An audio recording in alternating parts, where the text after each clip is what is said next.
నమస్తే welcome to Telugu రాజ్యం నేను విద్య ఇప్పటి పరిస్థితి చూస్తే పతంజలి సంస్థ దేశంలోనే కాదు ప్రపంచ వ్యాప్తంగా ఆయుర్వేదిక్ హెల్త్ ప్రొడక్ట్స్ రంగంలో ఒక పెద్ద బ్రాండ్ అంబాసిడర్ గా గుర్తింపు పొందింది.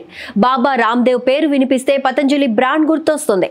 ఆయుర్వేదం మీద విశ్వాసాన్ని ప్రమోట్ చేస్తూ ప్రజల్లో ఆరోగ్య చైతన్యాన్ని పెంచాలన్న సంకల్పంతో పతంజలి పెద్ద ఎత్తున వ్యాపారాన్ని విస్తరించింది. టూత్ పేస్ట్ నుంచి నూడిల్స్ వరకు, మందుల నుంచి ఆరోగ్య పానీయాల వరకు అనేక రకాల ఉత్పత్తులు మార్కెట్లోకి తీసుకొచ్చింది. విలువ తగ్గుతున్న సెంట్రలైజ్డ్ స్థానిక బ్రాండ్స్ మధ్యలో పతంజలి బ్రాండ్ గట్టి పోటీ ఇచ్చింది. రిటైల్ మార్కెట్ కి పరిచయమైన మొదటి భారతీయ ఆయుర్వేద బ్రాండ్ గా చరిత్రకెక్కింది. అయితే పతంజలి పట్ల ప్రజల్లో ఉన్న ఈ నమ్మకాన్ని కొన్ని సందర్భాల్లో సంస్థ తేలిగ్గా తీసుకుపోయినట్లు ఆరోపణలు వస్తున్నాయి. ముఖ్యంగా తమ ఆయుర్వేద మందులతో కొన్ని తీవ్రమైన వ్యాధులు పూర్తిగా నయం చేయిస్తామన్న ధీమాపూరితమైన ప్రకటనలు ఆరోగ్య నిపుణులను ఆందోళనకు గురిచేశాయి. ఇది ఆయుర్వేదం మీద ఉన్న నమ్మకాన్ని క్షీణింపచేస్తుందన్న ఆవేదన కూడా కొందరిలో వ్యక్తమైంది. అందుకే 2023 నవంబర్లో భారత మెడికల్ అసోసియేషన్ ఈ వ్యవహారాన్ని నేరుగా సుప్రీంకోర్టు దృష్టికి తీసుకెళ్లింది. పతంజలి సంస్థ బీపీ, షుగర్, ఆస్తమా, కిడ్నీ లాంటి వ్యాధులకు ఆయుర్వేద మందులు శాశ్వత పరిష్కారంగా పనిచేస్తాయని ప్రమోట్ చేస్తుందని ఆరోపించింది. ఇవి డ్రగ్స్ మరియు మ్యాజిక్ రెమెడీస్ యాక్ట్ 1954 ప్రకారం నిషేధితమైన ప్రకటనలుగా పరిగణించబడతాయని స్పష్టం చేసింది. దీంతో ఈ అంశం నేరుగా సుప్రీంకోర్టుకు చేరింది.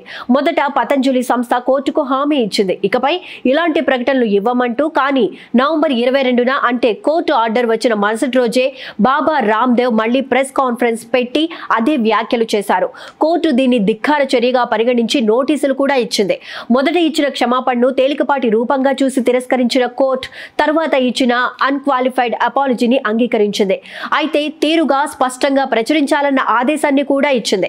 మొదట వారు ఇచ్చిన చిన్న అక్షరాల ప్రకటన కూడా కోర్టును కోపానికి గురి చేసింది. ఇప్పుడు పతంజలి సంస్థపై సుప్రీంకోర్టు ఒక క్లియర్ మెసేజ్ ఇచ్చింది. ఇలాంటివి మళ్లీ చేస్తే తీవ్ర పరిణామాలు తప్పవు అని తేల్చి చెప్పింది. అంటే ప్రస్తుతం పతంజలి సంస్థ ఒక హెచ్చరిక మధ్య నడుస్తోంది. ఇదే సమయంలో పతంజలి ఆయుర్వేదిక్ అవేర్నెస్ పట్ల ప్రజల్లో నమ్మకాన్ని పెంచుతున్నప్పటికీ ఇకపై ప్రతి ప్రకటన మరింత బాధ్యతతో, శాస్త్రీయ నిదర్శనాలతో ఉండాలని ఈ వివాదం చెప్పిన క్లాస్ రూమ్ లెసన్ లాంటిది. దీంతో పతంజలి సంస్థ ఇకపై తన ప్రచారాల్లో ఎలా మారుతుంది, ఆయుర్వేదం మీద ఉన్న విశ్వాసాన్ని ఎలా నిలబెట్టుకుంటుంది, మరోసారి కోర్టు ఆదేశాలు తేలిగ్గా తీసుకుంటే తీవ్ర పరిణామాలు తప్పవని కోర్టు స్పష్టం చేసింది. హలో, తెలుగు రాజ్యం ఛానల్ చూస్తున్నారా?